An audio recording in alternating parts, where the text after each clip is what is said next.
ఇది వారి వరకు వారు తెలుసుకున్న నిజం. కానీ అసలు నిజం తెలియాలి అంటే నువ్వు పొందుతున్న నెమ్మది, నీకు కలిగిన ఆస్తి, నీకు కలిగిన సంతాన సౌభాగ్యము, వీటన్నిటికీ కారకుడైన ఆ దేవుణ్ణి మహిమ పరచనినాడు. ఆయన గురించి నీకు తెలియనినాడు. తెలిసినా నీ జీవితంలో నిర్లక్ష్యం ఉన్ననాడు. నీ బ్రతుకుకి ఇక దిక్కే లేదు చనిపోయిన తర్వాత అనే పచ్చి నిజాన్ని థియలాజికల్గా బైబిల్లో ఎంతో మంది భక్తుల ద్వారా స్వయంగా దేవుడే వ్రాయించాడు అనే నగ్న సత్యం ఈ మానవ సమాజం తెలుసుకోవాలి.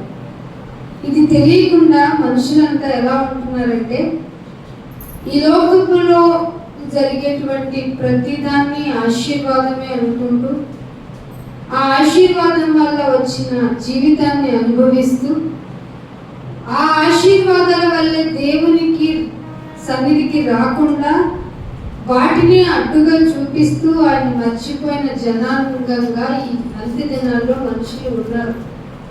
అందుకే దేవుని గురించి చెప్తుంటే మనుషుల సంఖ్య తగ్గిపోతుంది. అదే మీరు ఏదన్నా లోకపరమైనటువంటి విషయాల గురించి చెప్పారనుకోండి, వద్దన్నా గుంపులుగా ఉంటారు. కారణం ఏమిటంటే మనిషికి ఏం కావాలి? విజ్ఞానం అవసరం లేదు. విజ్ఞానము అది దేవుని యొక్క విజ్ఞానం చెప్తే అస్సలు ఒప్పుకోరు, వాళ్ళ మధ్యకి ఎక్కదు, వాళ్ళకి అవసరం లేదు కూడా. అదే లోక సంబంధమైన సందడి కనుక మనిషికి పరిచయం చేస్తే వద్దన్న దాని వెంటనే పడి దానికి బానిసైపోయి ఆ మత్తులోనే ఉండాలనుకుంటున్నాడు. అందుకే మీలో అనేకులు మత్తులై ఉండకండి అని చెప్పింది బైబిల్. అయ్యో మత్తు అంటే తాగటం వల్లే వస్తుందని తెలుసుకున్న మన అమాయక మానవ జాతికి మత్తు అనేది ఒక మద్యపానంతోనే కాదు, మనం కొన్ని విషయాల పరంగా మత్తులైపోయి దేవుణ్ణి మర్చిపోతాం కనుక అది కూడా మత్తి అని బైబిల్ చెప్తుంది. ఏంటంటే మనిషికి ఏ విషయమైనా చాలా ఇంట్రెస్ట్ చూపిస్తాడు. అందుకే యూట్యూబ్స్లో ఎక్కువ ఏ ప్రోగ్రామ్స్ వెళ్తాయంటే ఫుడ్కు సంబంధించిన ప్రోగ్రామ్స్, ఎంతగా ఏదైనా సంబంధించిన ప్రోగ్రామ్స్ అవి కనుక అయితే మీ యూట్యూబ్ ఛానల్ క్లిక్ అయిపోతుంది. అదే దేవుని గురించి చెప్పండి, వెంటనే నీకేమొస్తుంది? ఆవులంత వస్తుంది, ఆ తర్వాత నిద్ర వస్తుంది, ఆ తర్వాత తొందరగా వదిలిపెడితే బాగుంటుంది అనిపిస్తుంది. ఇవన్నిటికి కారణం ఏంటంటే దేవుని యొక్క కెపాసిటీ ఏంటో, దేవుడు నీ గురించి తీసుకున్న నిర్ణయం ఏమిటో, అందుకు నువ్వు ఎక్కడికి వస్తే తెలుస్తుందో. ఈ అవగాహన అంతా లేకపోతే నీకు మందిరం యొక్క వాల్యూ తెలియదు, దేవుని సన్నిధి యొక్క వాల్యూ తెలియదు. ఒకవేళ వచ్చినా నీ బాధను, నీ వేదనను, నీ అవసరాన్ని తీర్చుకోవటానికి దేవుని యొక్క మందిరానికి వస్తావు తప్ప, నాయన నేను చనిపోయిన తర్వాత నాకంటూ ఒక బ్రతుకుంది, ఆ బ్రతుకుని నేను బ్రతికించుకోవాలి అంటే దేవుని దృష్టిలో బ్రతికితే ఎక్కడుంటే బ్రతికినట్టు? స్వర్గంలో ఉంటేనే బ్రతికినట్టు. నరకానికి పోతే ఆయన దృష్టిలో బ్రతికినట్ట? మనందరము చచ్చిపోయాం వన్స్ అపాన్ ఏ టైం. ఆయన దృష్టిలో తన కుమారుని ద్వారా మనందరినీ బ్రతికించుకున్న ఆయన సజీవులపై తిరిగి ఆయన చూడాలంటే ఈ భూమి మీద ఆయన చెప్పినట్టు రూల్ ప్రకారం బ్రతకాలి. చాలా చోట్ల మనకు తెలియకుండా మనం ఇతర దేశాలకు వెళ్ళినప్పుడు ఆ దేశం యొక్క రూల్స్ పాటించకపోతే ఖచ్చితంగా మనము అక్కడ సంబంధించినటువంటి శిక్షలు అనుభవించాల్సింది. దక్షిణ కొరియాలో ఒక ఇన్సిడెంట్ నేను చూసాను. ఒక ట్రావెలర్ వెళ్ళారు, ఏం లేదు, తనకి దిగిన హోటల్లో ఆ దేశపు అధిపతి యొక్క నాన్న తాత ఫోటోని వాళ్ళు ఏమి రెస్పెక్ట్ చేయకూడదట, జస్ట్ తీసి పక్కన పెట్టాడంట. దానికి అతనికి విధించిన శిక్ష ఎంతో తెలుసా? జైల్లో పడేసారు తీసుకెళ్ళి. వితిన్ 1 year లోపే అతన్ని బయటికి తీసుకొచ్చారు. కారణం రియలైజ్ అయ్యాడని కాదు సుమా, అతని ఆరోగ్య పరిస్థితి బాగాలేదు, చనిపోతాడు బహుశా. వచ్చిన నెలలోపే చనిపోయాడు అంటే లోపల జరిగిన పనిష్మెంట్ ఎలా ఉంటుంది? ఈ లోకపు అధికారి తన యొక్క జీవిత విధానంలో నేర్పించిన కొన్ని సెక్షన్స్ ప్రకారం బ్రతకకపోతే మనిషికి మరణాన్ని పరిచయం చేస్తే అసలు మరణాన్ని గెలిచి నీకు కూడా అదే స్థానాన్ని కల్పిస్తానన్న ఆ దేవాది దేవుని యొక్క మాటలు నీ మదిలోనికి వెళ్ళకపోతే తగిన శిక్ష నీకు కూడా ఉంటుందని జ్ఞాపకం చేయటమే ఆరాధనకు ముఖ్య మూల ఉద్దేశం. కాబట్టి మీకు ఇవ్వబడిన ఈ సమయము, మీకు వచ్చిన ఈ రోజు అన్ని మీకు దేవుడు ఇచ్చిన బ్లెస్సింగ్. ఇదే మీ అభివృద్ధి. ఎన్ని రోజులు ఆయన సన్నిధిలో, ఎన్ని ఆదివారాలు అనుకునేటువంటి ఆ సమయాలు దేవుని కొరకు బ్రతుకుతున్నావు అనేదే దేవుడు లెక్క పెట్టుకుంటాడు. ఆయన నీ క్రియలను చూసి నీకు పరలోకాన్ని ఇస్తానన్నాడు, నీ భజన చూసి కాదు. భజన ఎవరైనా చేస్తారు, అదే చెప్పాడు. దెయ్యములు కూడా, నీకు దెయ్యానికి ఏంటి తేడా? క్రియలే. అది కూడా జపం చేసి మనసులో ఏమంది? దేవుడి తర్వాత నేనే అంది అని హృదయంలో అనుకుంది. ఆయన చూసేది అదే. నువ్వు లోపల ఏమనుకుంటున్నావు? బయటకు వస్తే, మందిరంలోకి వస్తే బాగా భజన చేస్తావు, బాగా చెప్పేస్తావు, అంత అంటావు, ఇంత అంటావు, ఎంతైనా అంటావు దేవుణ్ణి. ఇంతకీ నీ హృదయంలో నా గురించిన విశ్వాసం ఎంత? ఎన్ని రోజులు నిర్లక్ష్యంగా ఆయన కొరకు, ఆయన సన్నిధిని వదిలేసావు? సరే, రాలేని పరిస్థితి వదిలే, రోగం అయితే వదిలే, లేవలేని పరిస్థితి అయితే వదిలే, అది నీ పరీక్షకేమో, అది నీకు నీ దేవునికి సంబంధించింది. కానీ అన్ని అవయవాలు బాగుండి, అంతా బాగుండి, నెమ్మదిగా ఉండి, తినుటకు ఆహారమును, ధరించుకున్నటకు వస్త్రమును, నెమ్మలంగా జీవితాన్ని గడుపుటకు ఆయుష్ను, ఆరోగ్యాన్ని ఇచ్చిన భగవంతుని స్మరణ చేసుకునే అవకాశం ఈ భూమి మీద దేవుడు నీకు కల్పిస్తే, నీ శరీర సంబంధమైన లోటుపాట్ల గురించనో, లేకపోతే నీకు అలసటగా ఉందనో, లేదా నువ్వు బతికించావనో, ఇలా ఏవేవో సాకులు చెప్పుకుని ఆయన సన్నిధిని మానేస్తే లెక్క అడగరా? ఖచ్చితంగా అడుగుతారు. ఇవన్నీ నువ్వు గుర్తు చేసుకోవడానికి ఆరాధనకి రావాలి. అందుకనే యెషయా గ్రంథంలోని 12వ అధ్యాయంలో 4వ వచనం ఏమంటుందో చూడండి. ఏం చేయాలట? యెహోవాను స్తుతించండి, ఆయన నామమును స్తుతిస్తున్న వారికి. అగైన్ పక్కనే ఉన్న చిన్న డ్యూటీ ఏంటో తెలుసా? ఆయన నామమును ప్రకటన చెయ్యండి. ఎందుకు నాయనా నీ నామాన్ని ప్రకటన చేయాల్సిన అవసరం ఏముంది? అంతగా నీ నామాన్ని మేము ఎందుకు ప్రకటన చెయ్యాలి? ఏ వస్తువు గురించి అన్నా తెలియాలంటే దాని గురించి పూర్తి అవగాహన ప్రతి ఒక్కరికి తెలియచేయబడాలి. ఒక విషయం గురించి అవగాహన లేకపోతే దాని వాల్యూని కోల్పోతాం. అదెంత కరెక్టో దేవుని గురించిన ప్రకటన స్తుతించే వారికి దేవుడిచ్చిన డ్యూటీ. పాట పాడుతున్నాం, వెరీ గుడ్. సంఘంలోకి వచ్చే పాడుతున్నాం, ఇంకా బాగుంది. ఆయన స్తుతిస్తున్నాం. దాటి వెళ్ళిన తర్వాత ఎలా ఉండింది నీ పరిస్థితి? ఇదే విధంగా స్తుతించగలుగుతున్నావా? ఇదే విధంగా ప్రకటన చేయగలుగుతున్నావా? అసలు ప్రకటించగలుగుతున్నావా? నాయనా, నీవే దేవుడివి, నీవే మహా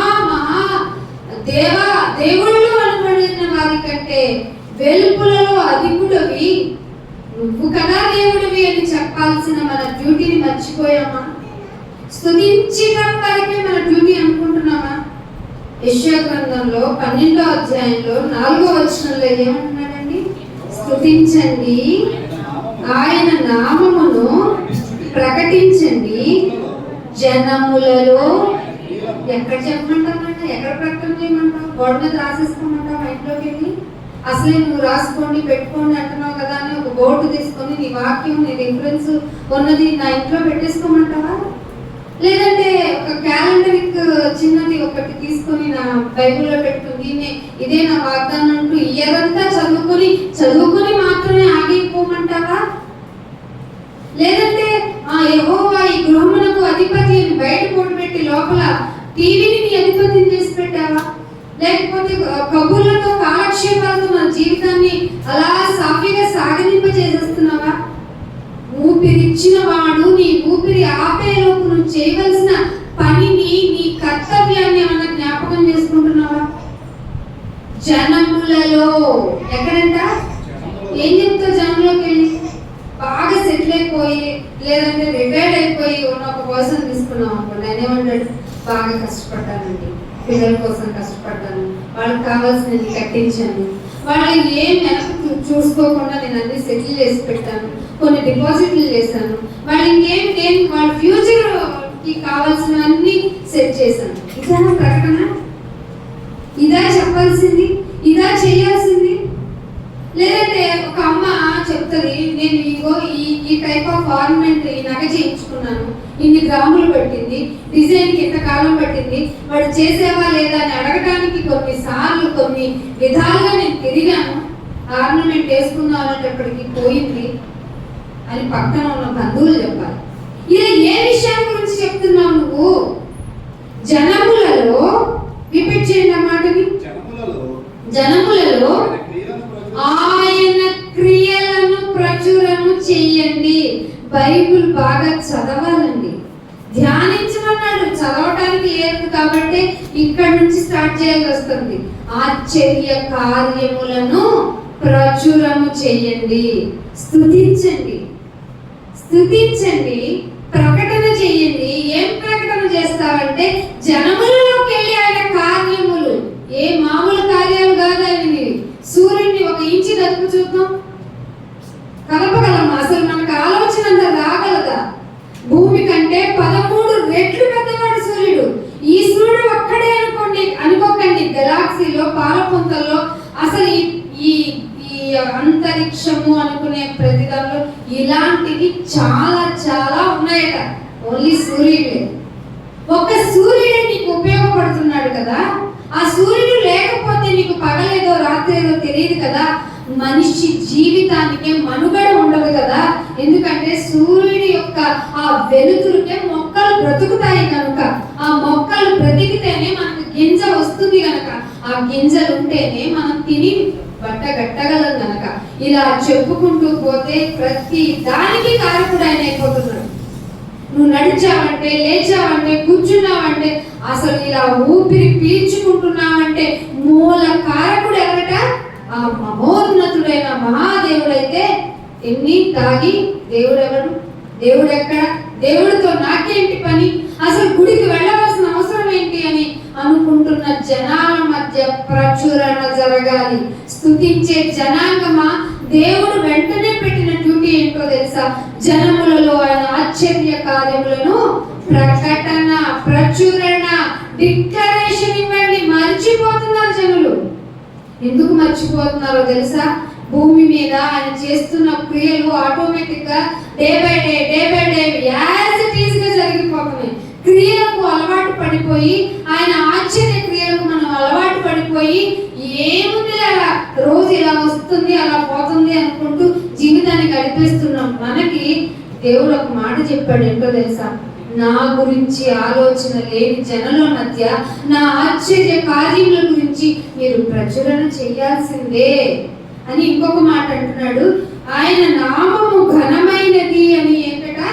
జ్ఞాపకము తెచ్చుకోవడానికి మందిరానికి రావాలి. ఆరాధన ఎందుకు చేస్తున్నావు నాయనా? ఈ డే నుండి ఆ డే వరకు, ఆ డే నుండి ఈ డే వరకు నన్ను కాచి కాపాడ. వెరీ గుడ్, ఆయనకి తప్ప ఇది ఎవరికి సాధ్యం కాదే. సో నువ్వేం చేసావు అయితే? ఇది ప్రశ్న దేవుని తరపు నుంచి. ఏం చేశావు? ఏం చేయలేదు నాయన, నా డ్యూటీలు సరిపోయింది, నా పనులు సరిపోయింది, నా పనుల భారం నీకేం తెలుసు నాయన, అసలే నా ఆరోగ్యం అంతంతో మాత్రం ఎవరికి కావాలి? ఆయన కొరకు బ్రతకని నీ బ్రతుకెందుకు? ఏది లేని ఒంటరి జీవితిగా అయినప్పుడు నీకు జత చేశాడు. జత చేసిన నీకు బ్లెస్సింగ్ చేసి ఫ్రూట్ నీకు ఇచ్చాడు. మీరందరూ కలిసి ఆయన దగ్గరికి వచ్చి స్తుతించి గణపరిచి ఆయన నామాన్ని, ఆయన ఆశ్చర్య క్రియలను జనుల్లో ప్రకటన చేయాల్సిన డ్యూటీని మర్చిపోయి మళ్ళీ మీకు మీరు ఇది లోటు అది లోటు, ఇది చేస్తావా అది చేస్తావా అంటూ మళ్ళీ ఆయన అడుగుతుంటే ఆయన బాధపడరా? పడతారు. చాటున ఏడుస్తున్నారు కూడా. దేవుడు చాటున ఏడుస్తున్నారు. ఇలాంటి రిఫరెన్స్ మీకు చెప్తే మీకు బిట్టర్గా ఉంటది, కాకరకాయ చేదే, కానీ ఆరోగ్యానికి చాలా మంచిది. అందుకే ఆ ప్రకృతిలో దేవుడు అది పెట్టాడు.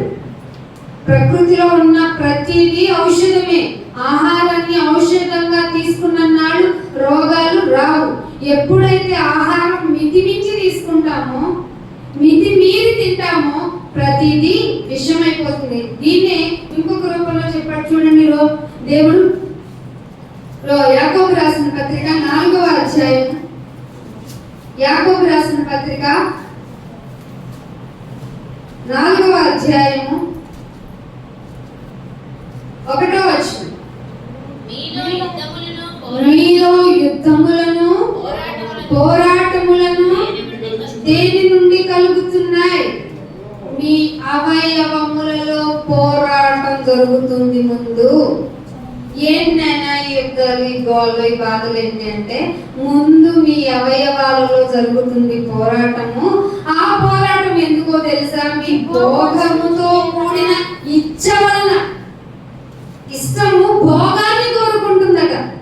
అందుకే అది శరీర అవయవాలలో పోరాటం కలిగించి అది ఎక్కడికి దారితీస్తుందంటే యుద్ధాల వరకు తీసుకెళ్లిపోతుంది. పైగా మీరు ఆశిస్తున్నారు కానీ 2వ వచనంలో మీకు దొరకదు. అందుకే యుద్ధాలు కంటిన్యూ అయిపోతాయి. అర్థమవుతుందా? ఎక్కడైనా ఆన్సర్ ఎందుకంటే యుద్ధాలు జరుగుతున్నాయి అసలు అనుకుంటాం. దేవుడు చెప్పేశాడు నాయన, మీ అవయవములలో కలుగు భోగేచ్ఛల వల్ల పోరాటమే ఈ యుద్ధాలకి ప్రారంభం. పైగా మీరు ఏం చేస్తారంటే, దొరకట్లేదు కదా, ఏం చేస్తారంటే నరహత్య చేస్తారు, మచ్చలు పడిపోతారు. ఎట్లాగైనా తీసుకొచ్చి ఆ అధిపతిని చంపేయాలి, ఈ అధిపతిని చంపేయాలి, వాడు నుంచకూడదు, వీళ్ళు నుంచకూడదు అనుకుంటారు. ఖమేనీ అని ఎవరైనా ఇప్పుడున్నటువంటి ఇరాన్ అధ్యక్షుడు, సుప్రీం స్పెషల్ ఆఫీసర్, అక్కడ సీఎంలకి పిఎంలకి అంత ప్రయారిటీ ఇవ్వరు. ఈ సుప్రీం గా ఉన్న వాళ్ళు ఎవరైతే ఏం చెప్తారో ఆయన అంటే ముందే వీలునామా రాశాడంట. నా తదనంతరం రాజ్యాధికారం ఎవరికంటే అని రాశాడంట. వాళ్ళలో కొడుకు పేరు లేదంట. ఇప్పుడు అది బాధ. యుద్ధంతో పాటు ఇంకో సమస్య. ఈ ఖమేనీని ఎవరైనా చంపేయాలి. అదే చెప్తున్నాడు, మీరు ఆశించుచున్నారు కానీ మీకు దొరకట్లేదు. అందుకే ఏం చేస్తారంటే నరహత్య చేసేస్తారు, మచ్చలు పడిపోతారు, కానీ సంపాదించుకోనలేరు. అంటే యుద్ధం వల్ల నో యూజా? ఎస్, ఎగ్జాక్ట్లీ, యూజే లేదు.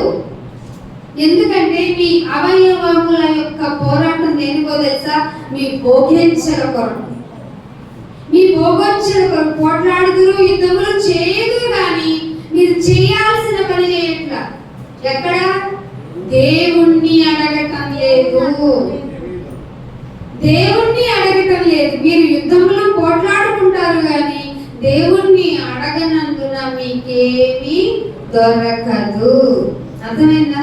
నైనా మాకెందుకో జరగట్లేదు, మాకెందుకు అవ్వట్లేదు, వాళ్ళని వదిలేసండి. ప్రపంచం కానీ ఆశ అవి గతించిపోతే వాళ్ళు వదిలిపెట్టండి. మీరు ఇక్కడికి వచ్చారు కదా, దేవుడే దిక్కుని వచ్చారు కదా. దేవుణ్ణి అడగవలసిన విధానంలో మీరు అడగకుండా మీ ఇష్టం వచ్చినట్టు మీ పాప భోగ ఇచ్చల కొరకు అడిగితే అవి జరగవు. అర్థమవుతున్న పచ్చి నిజాలకి ఒప్పుకోకపోయినా పచ్చి నిజాలు. నాయన మేము పాపముతో కాకుండా భోగేచ్ఛతో కాకుండా, భోగము అంటే ఫెసిలిటీకి మించింది. అర్థమవుతుందా? నాయన సకల సదుపాయాలు కలగజేయించిన నీవు నేను ఎలా ఉండాలో నీకు ఇష్టమైనట్టు బ్రతికితేనే నాకు కలిగించు అనే హక్కు, దమ్ము, ధైర్యం మనకు ఉన్నాయండి. నేను ఈ గుడికి వస్తాను, నాకు పని చేసి పెట్టు. కమిషన్. అన్యులకి నీకు ఏంటి తేడా? అదే అన్నాడు, దెయ్యాలకు కూడా తెలుసు నేను దేవుణ్ణని, నీ వల్ల నాకేంట్రా లాభం అంటున్నాడు ఆయన. దెయ్యాలకు తెలుసట. అందుకే యేసుప్రభువుని చూడగానే నాయన మా టైం ఇంకా రాలేదు, సర్వోన్నతుడైన దేవుని కుమారుడా నీతో మాతో నీకేంటి పని, మా టైం ఇంకా రాలేదని గుర్తు చేసుకుని మీ టైం అయిపోతుంది, మీ టైం అయిపోతుందని ఇదిగో ఇలా శబ్ద యంత్రాల ద్వారా చెబుతుంటే మీరు కూడా మీ భోగేచ్ఛల విషయాల పరంగా పోరాటాలు, యుద్ధాలు, గొడవలు చేసుకుంటున్నారు కానీ ఆయన్ని అడగటం లేదు. ఆయన్ని అడగటం లేదు. అందుకనే ఇంకొక మాట చూపిస్తాను చూడండి. కీర్తనలు 105వ కీర్తన 1-2 వచనాలు చూడండి. కీర్తన 105వ కీర్తన 1-2 వచనాలు. యెహోవాకు కృతజ్ఞతాస్తుతులు చెల్లించుడి, ఆయన నామమును ప్రకటన చేయుడి. మళ్ళీ ఇక్కడ ఎప్పటి మాట అండి? క్రీస్తు పూర్వం దావీదు గారు రాసిన మాట. ఫస్ట్ ఏమన్నాడు ఆయన? యెహోవాకు కృతజ్ఞతాస్తుతులు చెల్లించండి, ఆయన నామమును. ఎప్పుడు మొదలైంది అంటే ఆ టైం నుండే దేవుణ్ణి మర్చిపోయారంట జనులు. దావీదు గారి టైంలోనే దావీదు గారు రాయటమే ఫస్ట్ కీర్తన ఎలా రాయించారు? యెహోవా నామమును దినము రాత్రి పగలు తేడా లేకుండా ధ్యానించేవారే ధన్యులు, అపహాసకులు కూర్చున్న చోట కూర్చోకండి, మీరు ఎప్పుడు ఆయన మాట అంటే ధ్యానం ఉంచుకోండి అని రాస్తే ఆ మాటని విన్న వాళ్ళు లేరు, చదివిన వాళ్ళు లేరు, అది జ్ఞాపకం పెట్టుకున్న వాళ్ళు లేరు. కాబట్టే ఈ కీర్తన 105వ కీర్తనకు వచ్చేటప్పటికి ఆయన ఏమన్నాడు? ఆయనకి కృతజ్ఞతాస్తుతులు చెల్లించడం లేదు కాబట్టి మీరు చెల్లించాలి. చెల్లిస్తున్న మీరు ఇంకొక పని చేయాలి, ఆయన నామమును ప్రచురణ చేయాలి. అయితే మనుషులంతా ఏం చేస్తున్నారో తెలుసా? రోమీయులకు రాసిన పత్రిక 2వ అధ్యాయము 2వ అధ్యాయము 2వ వచనం. రోమీయులకు రాసిన పత్రిక 2వ అధ్యాయము 2వ వచనం. అట్టి కార్యములు మీరు చేయువారి మీద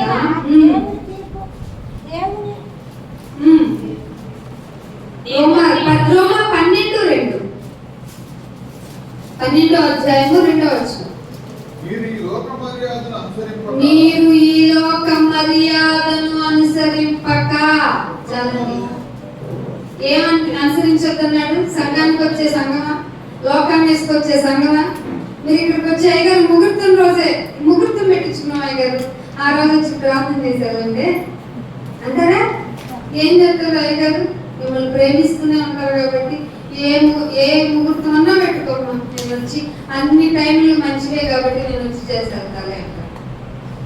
ముహూర్తాలు కావాలా మీకు? కాలం టైం ఎవరి అధీనంలో ఉన్నాయి అంటే ఒక టైము ఆయన చేతిలో పెట్టుకుని ఇంకో టైం సంకల్పం తీసుకుని నాకు ఇష్టం లేదు అంటాడా? చెప్పండి అండి. ఈ లోక మర్యాద ఎన్ని పెళ్లిళ్ళు ముహూర్తాలు లేకుండా దొరుకుతాయి చెప్పండి? క్రిస్టియన్ మ్యారేజెస్ కదా. ఏంటి లోక మర్యాదను తీసుకొచ్చి సంఘంలో పెడతారు. మీరు ఈ లోక మర్యాదను అనుసరింపక ఉత్తమమైనది ఏంటి అన్నమాట. ఇంకోటి ఏంటి? అనుకూలంగా ఉండేది. మీకు అనుకూలం కాదు, దేవునికి అనుకూలంగా ఉంటుంది. దేవునికి అనుకూలమును సంపూర్ణమునై ఉన్న అది దేవుని చిత్తము. చిత్తం అంటే చక్రమా ఏంటి? ఇష్టం. అయినా నీ ఇష్టం ఏంటి నాయన? నా భర్త నన్ను తిట్టాడు నాయన, నాకు పీకనా? ఇది నీ ఇష్టం తల్లి. నా ఇష్టం ఏంటంటే సహించు, మళ్ళీ సహించు, మరలా చెప్పుదును సహించు. ఇలా ఎన్నిసార్లు సహించను నాయన? 70 ఏళ్ల మార్స్ క్షమించు. ఈ సహనం నా వల్ల కాదు. I will declare my one. అయితే నువ్వు నా దానికి కాదు. నీ సహనము నా ఇంట్లో వాళ్ళ కూడా చూడండి, నా క్యారెక్టర్ తెలుసానైనా నీకు అని చెప్తున్నాను. అవసరం అంటావా నువ్వు? ఎంత త్యాగం చేశాడు? అమూల్యమైన రక్తం అది నీకోసం ఇచ్చింది ఎవరు? ఇంకొక రక్తం పనికిరాదు. అమూల్యమైన రక్తం ఇచ్చి నేను కాపాడుకుంటే, నీ చిత్తము నీ ఇష్టం చేసుకుంటే నీకు సంఘం ఎందుకు? సంఘపు మాటలు ఎందుకు? ఆలోచనలు ఎందుకు? కానీ నీ ఇష్టమే చేసే. ఎవరు మరి ఎందుకు హిపోక్రసీగా? ఎందుకు? నేను బాప్తిసం తీసుకున్నాను, ఇదిగో దేవా ఇక నేను అన్ని విషయాల్లో సమాధి చేయబడ్డాను, ఇక నేనేం కోరుకోవడం లేదు, ప్రతి విషయంలో చచ్చిపోయాను నాయన, ఇక నువ్వే నా యందు కనబడాలి అన్నవా? అను. మరి బాప్తిసం ఎందుకు? ఎవరిని మెప్పించడానికి, ఎవరిని మెప్పించడానికి, ఎవరు నొచ్చుకోకూడదని బాప్తిసం తీసుకున్నాం. మరి నీ చిత్తమే సిద్ధించునుగాక. నీ చిత్తమైతేనే ఎన్నిటి అన్న ఆయన ఏమన్నా మామూలు క్యారెక్టర్ అనుకుంటున్నావా? ఏమనుకుంటున్నావు? ఆయన లేకుండా ఏది కలుగలేదు అంటే ఏమనుకున్నావు? మరి అంతగా తగ్గించుకోవాలా? ఎస్, తనను తాను తగ్గించుకుంటే ఆయన హెచ్చిస్తాడు. అర్థమవుతుందా? నీకు నువ్వు హెచ్చించుకుంటే నువ్వు తగ్గించుకోవడానికి కూడా భూమి మీద ఉండవు. కాబట్టి ఆయనకి ఇవ్వండి అవకాశం. ఆయనకి ఇచ్చారంటే అవకాశం, మనిషికి కోరుకోడు అంతే. కోరుకోడు, ఆయనకి ఇచ్చి చూడండి ఒక్కసారి. అబ్బా దేవా ఏంటి ఇంత కోపమా నీకు? ఒరే నాన్న, నిన్నెవరన్నా అన్నారంటే నా కనుగుడ్డును టచ్ చేసినట్టురా అనడం లేదా బైబిల్? ఈ ధైర్యం లేదా మీకు? పంచాయతీని తీసుకెళ్ళి ఎక్కడ పెడతారు? లోకంలో తప్పు కదా. ఎందుకు ఆలోచన చేయడం లేదు అంటే లోక మర్యాద కావాలి నీకు. లోకంలో ఉన్న మర్యాదను తీసుకొచ్చి సంఘంలో పెట్టావంటే నువ్వు దేవుని బిడ్డవి కాదు. అందుకే 1 తిమోతికి రాసిన 2 తిమోతికి రాసిన పత్రిక 1వ అధ్యాయం 7వ వచనం. 2 తిమోతికి రాసిన పత్రిక 1వ అధ్యాయము 7వ వచనం.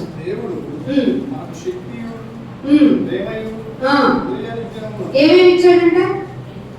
శక్తియు, ప్రేమయు, ఇంద్రియ నిగ్రహము. ఏముండాలి? ఇంద్రియాలన్నీ కన్ను, చెవి, ముక్కు, నాలుక, చర్మము. ఈ నిగ్రహాలు, వీటన్నిటిలో నిగ్రహాలు కావాలి. శరీరం ధరించుకున్న ఈ ఇంద్రియాలకి నిగ్రహము కలగజేసింది ఆయన. ఆయన దగ్గరికి వస్తే, సంఘంలోకి వస్తే ఇంద్రియ నేను బలహీన, నీకు తెలుసు కదా నాయన, ఏదో బలహీన క్షణాల్లో తప్పు చేశానంటే నో. మోషే పో, నువ్వు నేను నడిపిస్తానంటే ఎంత భరించడం వెళ్ళి మోషే మాట్లాడు, నేను నవలగా నేను ఒకటి కొట్టాడు. మోషే కనిపిస్తుంది కదా పాలస్తీనా, చూసుకో ఒకసారి, నువ్వు వెళ్ళవంతే. అదేంటి ప్రభా, ఇంత వేల మంది జనం కానీ నువ్వు చంపేస్తానంటే అడ్డుకున్నాను. నో, ఇంతమంది జనముల మధ్య నా నామాన్ని అవమానం చేస్తావా? నీకు పాలిస్తీనాలో అడుగు పెట్టే హక్కు లేదన్నాడు. ఆఫ్టర్ ఆల్ మాట్లాడు అంటే కొట్టినందుకు. మోషే ఇల్లంతటిలో ఏమైంది? జడ్జిమెంట్. కొద్దిగా చెప్పాను కదా, ఆయన పక్షపాతము లేకుండా క్రియలను బట్టి జడ్జిమెంట్ చేస్తాడు. ఏం చేస్తున్నావు? నీ క్రియ ఎలా ఉంది? సంఘానికి వస్తున్నప్పుడు తగ్గించుకోవటం రాదు, మాట మార్చుకోవటం రాదు. ఇంద్రియ నిగ్రహాన్ని ఇచ్చాడట ఆయన. చదవండి 7వ వచనంలో. శక్తియు, ప్రేమ, ఈ రెండు లేవు. ఏ శక్తి? దేవుని శక్తి ఉంటే నోరే రాదు, ప్రేమ ఉంటే అసలు మాట్లాడము. ఇంకోటి ఏంటి? 5 ఆర్గాన్స్ మీద నీకు కంట్రోలింగ్ పవర్ ఇచ్చాను. కానీ పిరికాత్మని, ఎందుకు పిరికాత్మ తెలుసా? వాడిని చంపకపోతే నన్ను చంపేస్తాడు. నీ ఎంట్రిక రావాలన్నా నేను పర్మిషన్ ఇవ్వాలిరా.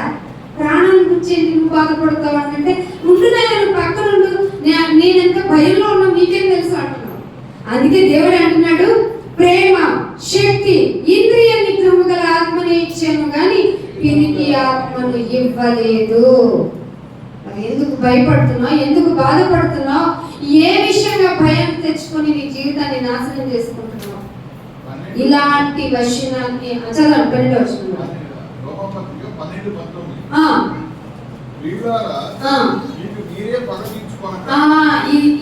ఏంటంటే మనకి మనమే అస్సలు పగ తీర్చుకోకూడదు. ఎవరికి ఇవ్వాలంటే అవకాశం? మనకి పగ మనదైతే దేవుడు ఉగ్రత చూపిస్తాడంట. పగకి ఉగ్రతకి ఎంత డిఫరెన్స్ తెలుసా? Multiple times. రివెంజ్ కి మల్టిపుల్ టైమ్స్ ఉగ్రత. ఆయన ఉగ్రత తీసుకున్నాడంటే స్మాషింగ్ అయిపోయేది. ఒక కరోనాను పంపిస్తాడో, ఒక తుఫాను పంపిస్తాడు అంటే నేచురల్ గా నేచర్ అంతా ఆయన సర్వెంట్స్ కదా. సో ఆయన ఏంటట, మీరు మీ యొక్క ద్వేషానికి, మీ యొక్క కోపానికి మీరు హ్యాండిల్ చేసేద్దు. దేవుని ఉగ్రతకు చోటివ్వండి. చోటిస్తున్నారు అసలు. ఇస్తే మనం అంతా సైలెంట్గా ఉండిపోతాం. అందుకే ఇవన్నీ నేర్చుకోవాలంటే ఎక్కడికి రావాలి? మందిరానికి రావాలి. మిస్ అయితే అయ్యో బాబో ఈ వారం దేవుడు నాతో ఏం మాట్లాడదలుచుకున్నారో నాయన నేను మర్చిపోయాను, అయ్యో ఎలా మిస్ అయ్యాను, అసలు టెన్షన్ ఎవరికి లేదండి. ఈజీగా స్కిప్ చేసేస్తున్నారండి. దేవుడు సమాజంగా కూడుకుంటున్నారంటే మీకు మేలు జరుగుతుందా అడుగుతారండి. మీకు మేలు జరగాలి అంటే మీరు వచ్చి ఇక్కడ కూర్చోవాలి. ఎందుకంటే నేను నెక్స్ట్ వెళ్ళేది లోకంలోనే. లోకంలో మీరు మీ ఫ్యామిలీ మొత్తం వచ్చిన నైబర్స్ నీకు అన్నిలే కదా. వాళ్ళు నీకు తెలియకుండా ఒక మాట అన్నా నువ్వు సప్రెస్ అయిపోతే నిన్ను చూసి, నీ ప్రాచీన స్వభావాన్ని చూసి అయ్యో దాంతో ఈ విషయాన్ని కంపేర్ చేసుకుని ఎంత మారిపోయాడు దేవుడు, ఎంత మంచివాడా అనుకుని ఆలోచించుకొని నీ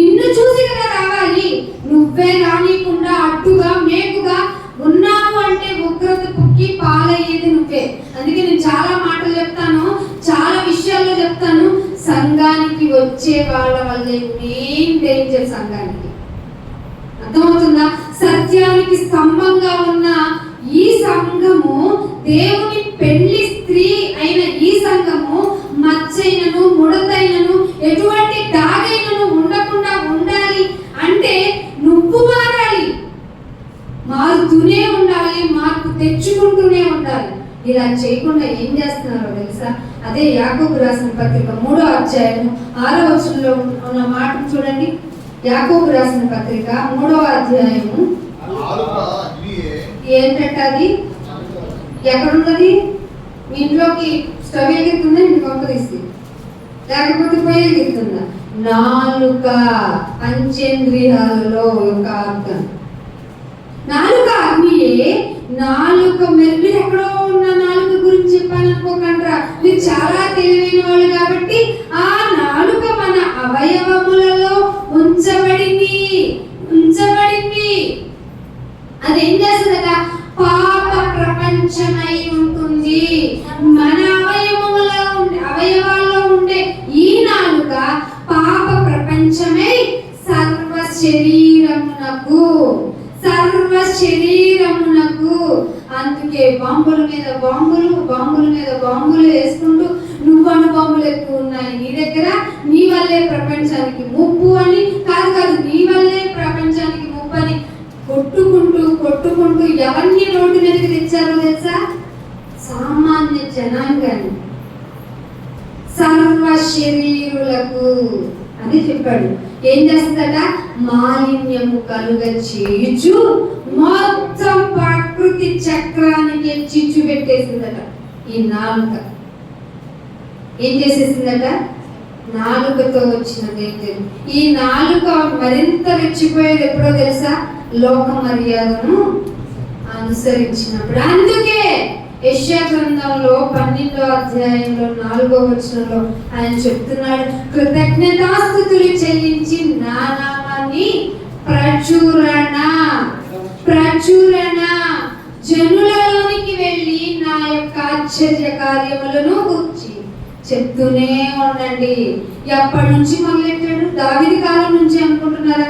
దినవృత్తాంతాల గ్రంథము, మొదటి దినవృత్తాంతాల గ్రంథము 16వ అధ్యాయం, మొదటి దినవృత్తాంతములు 16వ అధ్యాయము 8వ వచనం.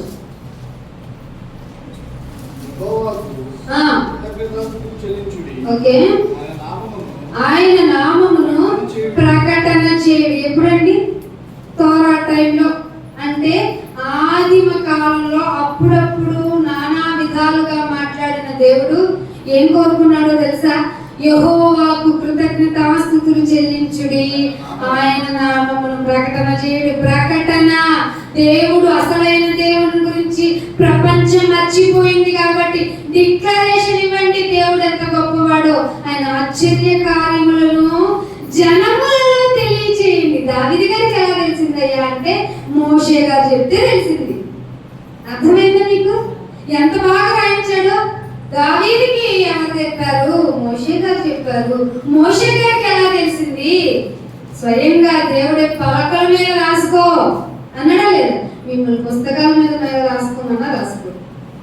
మీకేమో చాలా మెమరీ. ఎంత మెమరీ అంటే పోయిన వారు ఏం చెప్తాను చెప్పండి? మాకు తెలియదు అన్నంత మెమరీ. అర్థమైందా? అందుకే ఏమంటున్నాడు? ప్రకటన చేయండి, ఆయన కార్యములు జనములలో ప్రకటన చేయండి. 9వ వచనంలో అంటాడు, ఆయన గురించి పాడండి, ఆయన గురించి కీర్తించండి, ఆయన అద్భుత క్రియలన్నిటి గురించి సంభాషణ చేయండి. ఏ సంభాషణ చేస్తున్నావు? ఈ చీర ఎప్పుడు కొన్నావు? ఎంత కొన్నావు? ఏ మాల్లో కొన్నావు? ఇంకా ఉన్నాయంట, అయిపోయినాయంట. అన్న ఈ ఫ్లాట్ ఎంత రేటు? ఇవి కాదట సంభాషణ. వేటి గురించి సంభాషణ?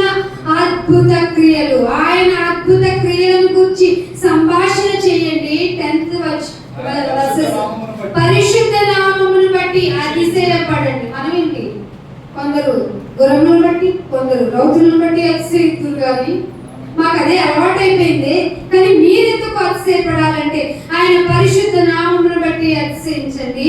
యెహోవాను వెతుకువారు బయట బాధలున్నా, ఏ లోటున్నా, ఏ విపరీతమైన ఇబ్బందులున్నా హృదయములో సంతోషించెదరు. Thank you God. సంతోషిస్తున్నారా?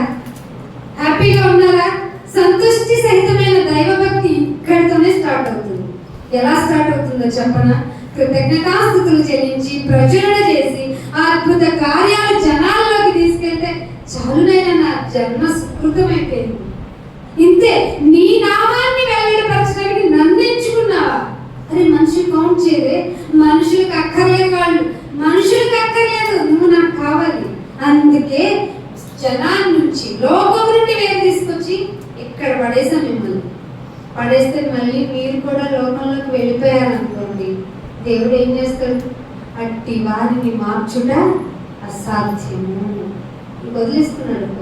అందుకే రండి, సమాజంలోనే ఉండండి, ఆయన మందిరంలోనే ఉండండి, ఆయన మాటలే వినండి, ఆయన కొరకే బ్రతకండి. అప్పుడు మిమ్మల్ని మీరు తగ్గించుకుంటారు, ఆయన హెచ్చించేస్తారు.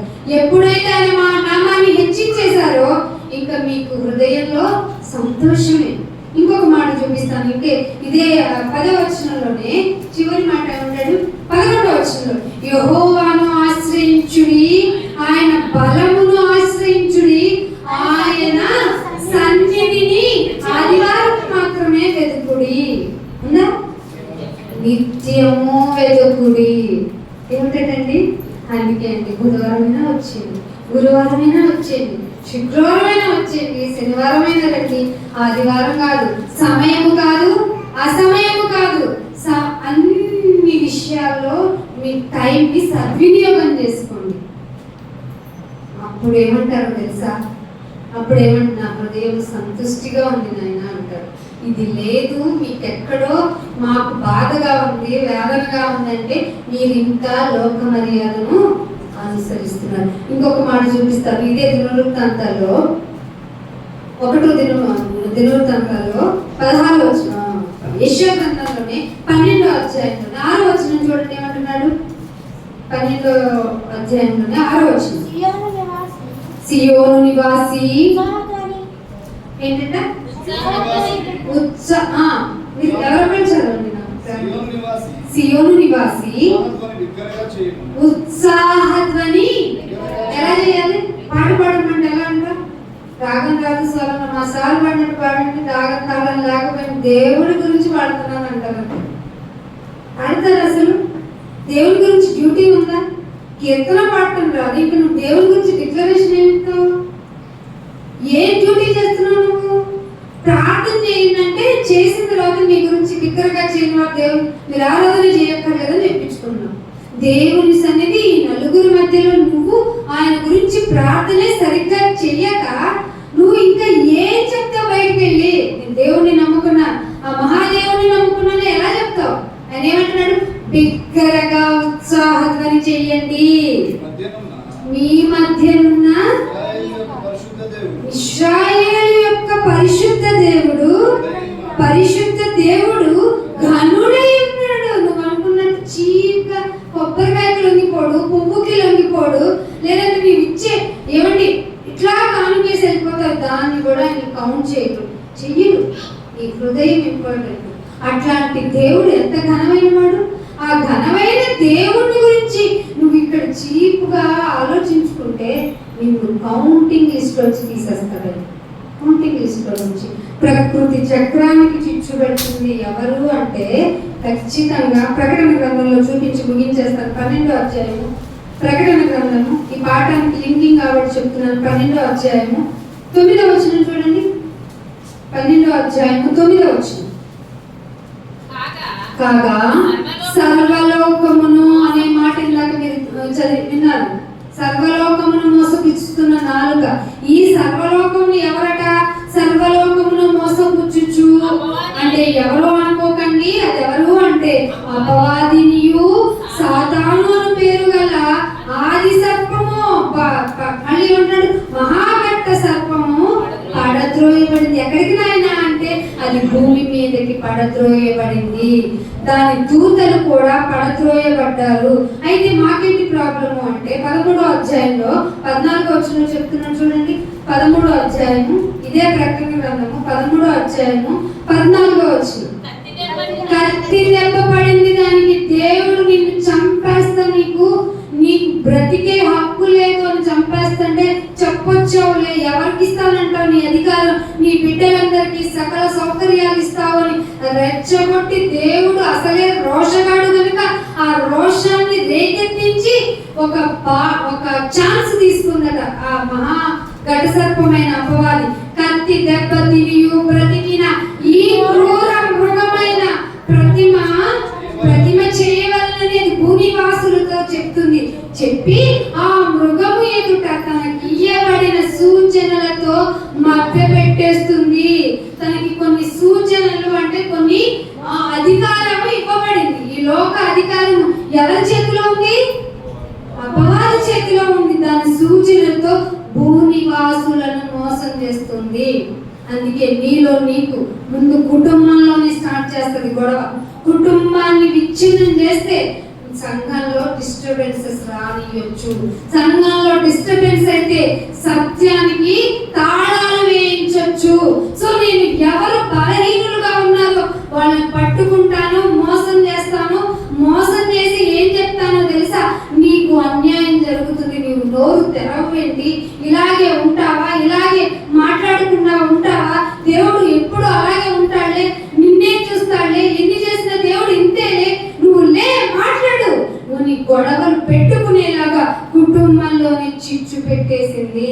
పెడుతూ చివరికి సర్వ జనాన్ని తీసుకెళ్లి ప్రకృతి చక్రానికి చిచ్చు పెట్టేసింది. మోసపోయావా? దాని తోకతోనే భూమి మీద 3 అంతుల జనాంగాన్ని కొట్టిందంట. దాన్ని తక్కువ అంచనా వేస్తున్నావా? రక్తం చెయ్యంటే పోదు, అది చూపించింది. రక్తం కళ్ళ చూసింది మన తండ్రి అయిన కుమారుని. మన వల్ల ఏం చేస్తున్నావు? ప్రచురణ నేర్చుకో. అందుకే ఒక ముగింపు ఇచ్చాడు, ఒక మాట చెప్పాడు, నన్ను జ్ఞాపకం చేసుకో. ఎలా చేసుకుంటున్నావు? అయినా పాడుతున్నావు, కీర్తిస్తున్నావు, హ్యాపీగా ఉన్నావు. కొత్త నిబంధనకు వచ్చేసరికి మీకు శరీరపరమైన ఒక లింక్ చెప్తాను. అదేంటో తెలుసా? నా శరీరం, నా రక్తము తీసుకుంటున్న మీరు నన్ను జ్ఞాపకము చేసుకున్నట్టు దీన్ని చెయ్యండి అని చెబుతూ వచ్చి, మీరు తీసుకున్న వారు లాస్ట్ లో మాట ఉంటుంది కదా, ఏమన్నాడు? ప్రచురణ చెయ్యండి. ఎక్కడ ఆదికాండము, దిన వృత్తాంతం అంటే ఏంటో తెలుసా? ఇంకోసారి చెప్తున్న, వృత్తాంతంలో చెప్పి మొదలైన మాట ప్రకటన గ్రంథం వరకు సాగుతుంది. ప్రచురణ.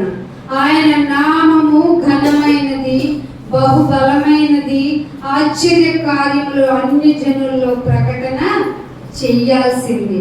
చెయ్యకుండా నీ శరీరపరమైన విషయాల మీదే ముందు బాధపడు, కృషించు అని నిన్ను మోసపుచ్చుతున్న ఆ ఖడ్గ మృగము, ఆ మరణ దూత, ఆ సాతాను, ఆ అపవాది, ఆ తంత్రాలను నువ్వు ఎరగలేదు అంటే దాని లిస్టులో ఉన్నట్టే.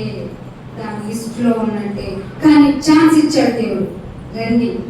రండి నా దగ్గరకు రండి, నన్ను చూసి రక్షణ పొందండి. యెహోవా దొరుకు కాలమునందే వెతకండి. మీకు టైం లేదు ఇంకా. రేపేమి సంభవించునో నరులెవడండి నాకు తెలియదు అని ప్రార్థన చేయండి. అప్పుడు ఆరాధన బిగ్గరగా చెయ్యండి అని రిక్వెస్ట్ రాదు, నువ్వే చేసేస్తావు. అనేకుల గురించి అనేకులకు ఆయన నామాన్ని ప్రకటన చేస్తాం. ఒక్క మాట చూపించేసి ముగించేస్తాను.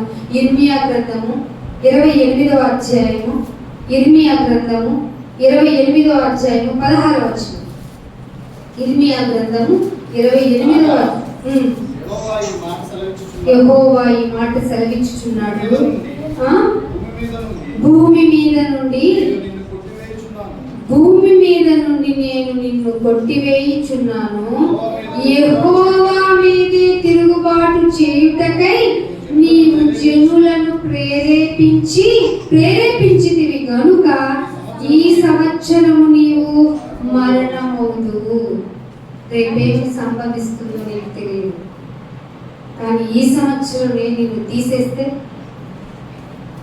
దయా కిరీటాన్ని వద్దనుకొని తీసేస్తే ఇంకేం పోట్లాడతావు? ఎవరితో పోట్లాడతావు? ఏమని పోట్లాడతావు? ఎక్కడికి వెళ్తావు? ఏమని చెప్తావు?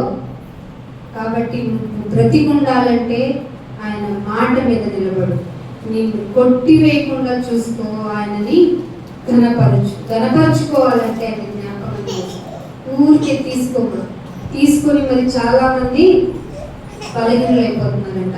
మీ బలహీనత మీ శరీర క్రియలకు హేతువయ్యిందా, దేవుడు నిన్ను వదిలిపెట్టడు. కాబట్టి సరైన నిర్ణయం తీసుకొని దేవుల్లో చేతులు వేయండి, దేవుణ్ణి మహిమపరచండి, ప్రచురపరచండి.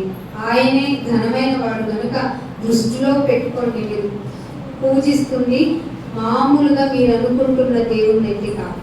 ప్రార్థన చేసుకుని, తండ్రి ఈ బిడ్డలకి ఏ మాటలు చెప్పాలో మీ ద్వారా, నా ద్వారా మీరు చెప్పించినందుకు స్తోత్రం. మీ బాధ, వేదన, మీ కోపం, మీ ఆలోచన మీ బిడ్డలకు తెలియజేశారు. వారి నిర్ణయం వారిదే. ఎందుకంటే ప్రపంచంలో ఉన్న ఎన్ని మంది జీవరాశుల్లో విచక్షణను మాకే ఇచ్చావు. మంచిలో మా ముందే పెట్టావు, చెడులో మా ముందే పెట్టావు. జీవము మరణము మా ఎదుటే పెట్టావు నాయన. కానీ మోసపుచ్చుతున్న అపవాది క్రియల వల్ల చాలా మంది తెలియకుండా మరణాన్ని చేసుకుంటున్నారు. ఈ లోక మర్యాదను చేసుకుంటున్నారు. మీకు బాధను కలిగిస్తున్నారు. అట్టి జనముల్లో నన్ను మేము ఉండకుండా మీ లిస్టులో నుంచి మీకు కొట్టివేయబడకుండా ఇదిగో నేను జ్ఞాపకం చేసుకున్నాను. నీ యొక్క మాటలను, నీ నామ ఘనతను ప్రచురం చేయడానికి మాలోనైనా మంటను పుట్టించండి. వాక్యం వింటున్నప్పుడు నాలో మధ్యలో మంటలు పుట్టాయని నీ యొక్క భక్తుడు ఎలా అయితే అనుకుంటున్నాడో, ఆయన అనుకుని ఎలాగైతే నీకు కృతజ్ఞతాస్తుతులు చెల్లించి నీ నామ ఘనత కొరకు ఈ లోకంలోనికి బయలుదేరి ఆయన నీ కొరకు శక్తి కలిగి, ప్రేమ కలిగి, ఇంద్రియ నిగ్రహం కలిగి ఉన్నారు. అట్టి ఘనతను, అట్టి ధైర్యమును మాకు దయచేయమని కోరుకుంటూ ఆయన తదుపరి కార్యక్రమం అంతా మీ చేతులకు అప్పగించుకుంటూ యేసుక్రీస్తు వారి పరిశుద్ధమైన నామమున ఈ ప్రార్థనను అడిగి వేడుకుంటున్నాము.